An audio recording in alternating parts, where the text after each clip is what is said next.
40 साल बाद भोपाल की यूनियन कार्बाइड फैक्ट्री से जहरीला कचरा हटा दिया गया। दरअसल पुलिस ने 250 किलोमीटर का एक ग्रीन कॉरिडोर बनाया और 12 से ज्यादा बड़े कंटेनर्स में भरकर ये कचरा ले जाया गया। और खास बात ये कि सुरक्षा व्यवस्था में पुलिस के 50 जवान भी लगे हुए थे और साथ ही जहां से ये कचरा गुजरा और वहां पर पुलिस की मुस्तैदी थी ताकि इस जहरीले कचरे के आसपास भी कोई न पहुंचे।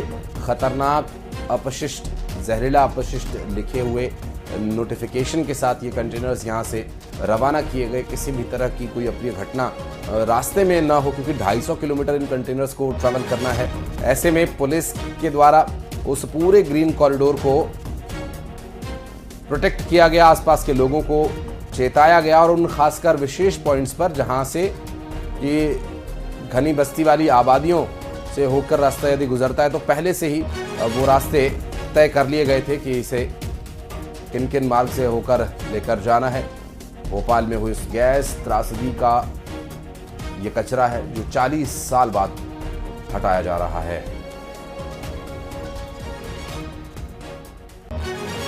तो वहीं भोपाल गैस त्रासदी का जहरीली कचरा देवास बाईपास से ग्रीन कॉरिडोर में पीथमपुर के लिए देर रात ले जाया गया और ये कचरा पीथमपुर में नष्ट किया जाना है। आपको बता दें कि भोपाल में हुए गैस कांड मामले में ये कचरा बाद में अपशिष्ट पदार्थ बचा था। जहरीले कचरे को ठिकाने लगाने के लिए इंदौर के पास पीथमपुर औद्योगिक नगरी में इस कचरे को नष्ट किया जाएगा और ये लगभग 337 मीट्रिक टन जहरीला कचरा है। और भोपाल गैस त्रासदी के 40 साल बाद यूनियन कार्बाइड के कचरे को नष्ट किए जाने के लिए भोपाल से पीथमपुर 12 कंटेनर्स में ले जाया गया। इन कंटेनरों को पीथमपुर भेजने के लिए विशेष सुरक्षा व्यवस्था की गई और इन कंटेनरों के साथ ही पुलिस, सुरक्षा बल, एम्बुलेंस, डॉक्टर, फायर ब्रिगेड और क्विक रिस्पांस टीम तैनात की गई थी। और देर रात जिस वक्त ये कचरा ले जाया जा रहा था उस दौरान की तस्वीरें आप देखिए। पूरे एहतियात के साथ कचरा ले जाने की जो एक पूरी प्रोसेस होती है इसे पूरा किया गया। पुराना कचरा जलाने के लिए पीथमपुर ले जाया जा रहा है। आप देख सकते हैं मेरे पीछे जो कंटेनर है वो देवास से गुजर रहे हैं, क्योंकि लगातार यहाँ से जहरीला कचरा पीथमपुर जलाने के लिए जाया जा रहा है। ये कंटेनर सभी जो है पीथमपुर में एक कंपनी में, श्री राम की कंपनी में जो है वहाँ पर नष्ट किए जाएंगे। तो ये जो तस्वीरें आप देख रहे हैं दरअसल ये उसी मार्ग पर इन कंटेनर्स को स्पॉट किया गया था जो ग्रीन कॉरिडोर बनाया गया और यहाँ से इस कचरे को ले जाए जाने के लिए टोल पर भी पहले से ही व्यवस्था कर दी गई थी ताकि टोल पर भी ये कंटेनर्स न रुकें। किसी भी तरह की कोई भी संभावना इस कचरे से होने वाले नुकसान को लेकर पहले ही निरस्त कर दी गई थी। हमारे सहयोगी शैलेंद्र भदौरिया इस वक्त हमारे साथ जुड़ गए। शैलेंद्र, 40 साल गुजर गए और कितने हजार लोगों की जान लेने वाला वो यूनियन कार्बाइड का हादसा जिसका कचरा अब ले जाया जा रहा है, ये भी काफी खतरनाक है। अपने आप में एक बड़ा मिशन कंप्लीट किया गया। देखिए बिल्कुल आपने ठीक कहा कि राजधानी भोपाल और उसके आसपास के इलाके के पिछले 40 साल से लोग दहशत में रह रहे थे क्योंकि वो कचरा अभी तक वहां पर मौजूद था। और उसकी त्रासदी देखिए, उस समय जब हादसा हुआ उस समय तो हजारों लोग काल कलबित हुए ही थे, लेकिन उसके बावजूद भी अगर मैं कहूं तो लगातार उस इलाके में लोग बीमारी से ग्रसित हो रहे थे। उस जो कचरा नीचे दबा हुआ था उसके चलते जो पेयजल समस्या थी वो उस इलाके के लिए बड़ी समस्या बनकर सामने आई थी, क्योंकि जो पानी बोरिंग से निकल रहा था वो भी कहीं ना कहीं जहरीला था और लोगों को बीमार कर रहा था। ऐसे में लंबे समय से ये मांग हो रही थी कि इस कचरे का निस्तारीकरण किया जाए और उसके बाद अब हाईकोर्ट के निर्देश के बाद इस कचरे का निस्तारीकरण पीथमपुर के एक कंपनी में किया जाना है। लेकिन भले ही यहां से कचरा देर रात में कड़ी सुरक्षा के बीच ग्रीन कॉरिडोर बनाने के साथ ही वहां ले जाया गया हो, लेकिन इंदौर और उसके आसपास के इलाकों में भी इस कचरे को लेकर विरोध देखने को मिल रहा है। वो ये कह रहे हैं कि जब कचरा इतना जहरीला है और अगर यहां पर इसका निष्पादन किया जाता है और ऐसे में कोई दुष्परिणाम इस इलाके में देखने को न मिले, यही कारण है कि काफी विरोध प्रदर्शन भी पीथमपुर और उसके आसपास के इलाकों में देखने को मिला था। लेकिन जिस तरीके से एक्सपर्ट्स ने यह बताया है कि इस कचरे को पहले एक खेप जलाने का काम किया जाएगा और उसके बाद ही परीक्षण किया जाएगा, किसी तरह की कोई दिक्कत तो नहीं हो रही है, और उसके बाद बाकी के कचरे का निस्तारीकरण किया जाएगा। और उन्होंने कहा है कि साइंटिफिक तरीके से पहले से एक फुल प्रूफ प्लान तैयार किया गया, उसी के तहत इस कचरे का निस्तारीकरण किया जाएगा। इस कचरे के निस्तारीकरण से किसी को किसी तरह की कोई परेशानी नहीं होगी। ये दावा जो है, जो इस पूरे प्रोजेक्ट को संभाल रहे हैं उन लोगों ने किया है। अब देखना होगा कब से कचरे का निस्तारीकरण का काम जो है वो पीथमपुर में शुरू होता है, और स्थानीय जो लोगों की जो नाराजगी है उसको जो स्थानीय सरकार है या स्थानीय नेता है या स्थानीय प्रशासन है वो आखिर किस तरीके से दूर कर पाता है। लेकिन राजधानी भोपाल के लिए एक बड़ी राहत की खबर है कि 40 साल से जो कचरा लोगों के लिए परेशानी का सबब बना हुआ था, लोगों को बीमार बना रहा था, लोगों को तरह तरह की आशंकाओं से ग्रसित किए हुए था, वो अब राजधानी भोपाल से देर रात में ग्रीन कॉरिडोर के माध्यम से पीथमपुर पहुंच चुका है। जी बिल्कुल, बहुत शुक्रिया आपका जानकारी के लिए शैलेंद्र। और इस तरीके से पीथमपुर कचरा पहुंच चुका है और आगे बढ़ेंगे, अगली खबर का रुख करेंगे। दरअसल काले धन के कुबेर सौरभ शर्मा मामले में लोकायुक्त की कार्यवाही पर अब सवाल उठने लगे हैं। लोकायुक्त ने रेड के बाद केवल सौरभ की मां से पूछताछ की, लेकिन सौरभ के करीबियों और रिश्तेदारों से पूछताछ नहीं की। उधर आयकर विभाग ने 50 से ज्यादा लोगों की सूची तैयार की है। दरअसल इस सूची में सौरभ के करीबी और उनके रिश्तेदारों के नाम शामिल हैं। माना यह भी जा रहा है कि आयकर विभाग की पूछताछ में कई बड़े और अहम खुलासे हो सकते हैं। अब तक सौरभ के परिवार से सिर्फ उसकी मां सामने आई है और उनसे ही पूछताछ किए जाने की बात भी कही जा रही है। छतरपुर में बच्चों पर तेंदुए ने हमला कर दिया और एक बच्चा गंभीर रूप से घायल हो गया। और बाकी जो बच्चे यहां पर और मौजूद थे जान बचाकर भागे और घायल बच्चा जिला अस्पताल में उसे भर्ती कराया गया। बच्चे के पैर और सिर में गंभीर चोट आने की बात कही जा रही है। तेंदुए के हमले में बच्चे की जान बच गई, ये भी अपने आप में एक राहत की बात कही जा सकती है। और वहां पर कुछ और बच्चे भी मौजूद थे जो तेंदुए को आता देख भाग खड़े हुए। हालांकि उस तेंदुए की जद में एक बच्चा आया जिसको काफी चोट आई है।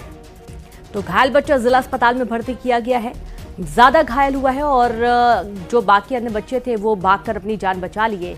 लेकिन तेंदुए की दहशत इलाके में किस कदर है कि बच्चे भी महफूज नहीं हैं, यहां तक कि घरों से बाहर निकलना भी सुरक्षित नहीं है और अभी भी वन विभाग के हाथ खाली हैं। और उधर सिवनी के कान्हीवाड़ा वन परिक्षेत्र के हिनौतिया नरवाखेड़ा गांव में बाघ को देखा गया।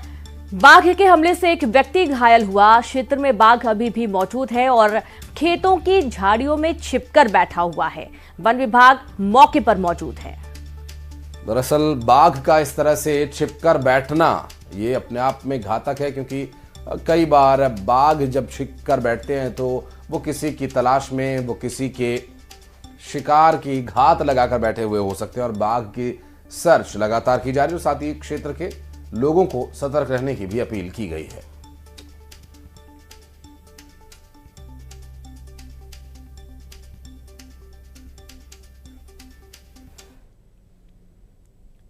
खबर ग्वालियर से, जहां एटीएम काटकर 14 लाख लूट का खुलासा। क्राइम ब्रांच ने लूट के मास्टरमाइंड सहित 2 आरोपियों को पकड़ लिया है। दरअसल इन आरोपियों से लूट की 2,74,000 रुपए की रकम भी बरामद कर ली गई है। क्राइम ब्रांच ने एक आरोपी को हरियाणा के मेवात से पकड़ा, जबकि दूसरा राजस्थान के डिंग रोड नगर से गिरफ्तार किया गया। गैंग में शामिल अन्य आरोपियों की पूछताछ में फिलहाल पुलिस जुटी हुई है।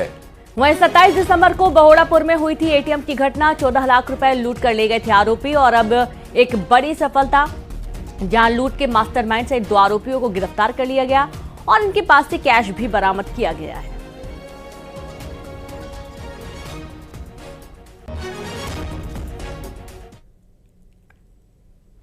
और राजस्थान के दौसा से एक बड़ी खबर आ रही है, जहां एक बाघ ने एक साथ 3 लोगों पर हमला कर दिया। महिला की पेट पर कूद गया। बचाने आए 2 युवकों को भी उसने लहूलुहान कर दिया। रात भर बाघ का भय सताता रहा। महूखेड़ा गांव में बताया जा रहा है बाघ, जो कि इलाके में लगातार घूम रहा है और इसने एक महिला पर हमला किया था और उसे बचाने आए 2 युवकों पर भी इसने हमला कर दिया। रात भर गांव के स्कूल में वन विभाग की टीम तैनात रही, लेकिन फिर भी वन विभाग के हाथ खाली हैं। और आज एक बार फिर से इस टाइगर को ट्रैंकुलाइज करने के लिए ऑपरेशन चलाया जाएगा। और आपको बता दें कि कल दिन भर सरिस्का, रणथंभौर और जयपुर की वन विभाग की टीम यहां पर इसे पकड़ने का प्रयास करती रही। और देखिए कि तस्वीरें आप अगर देखें तो इस तरह से खुले में बाघ को देखकर कोई भी दहशत में आ जाए, और बाघ की मौजूदगी यहां के लोगों के लिए एक काफी बड़ी चिंता का कारण बनी हुई है।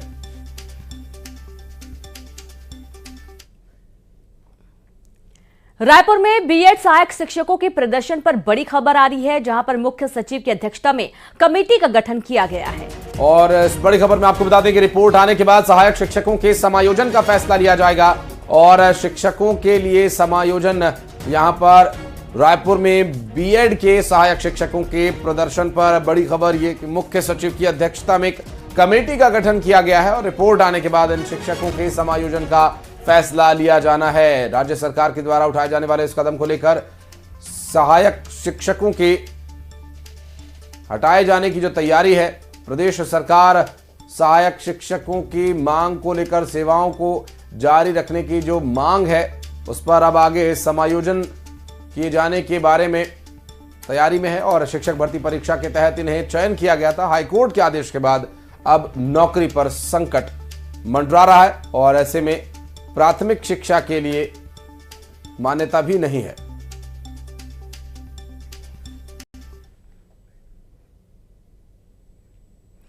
तो वहीं रायपुर में बीएड सहायक शिक्षक प्रदर्शनकारियों के खिलाफ केस दर्ज हुआ है। 30 आंदोलनकारियों के खिलाफ केस दर्ज किया गया। आपको बता दें कि रायपुर में प्रदर्शनकारियों को लेकर पहले चेताया गया था और उसके बाद भी प्रदर्शन खत्म न करने की सूरत में यहां 30 आंदोलनकारी, 30 प्रदर्शनकारी जिनके खिलाफ मामला दर्ज किया गया। बीएड शिक्षक प्रदर्शनकारियों के वो 30 सदस्य जो उस वक्त प्रदर्शन में शामिल थे उन पर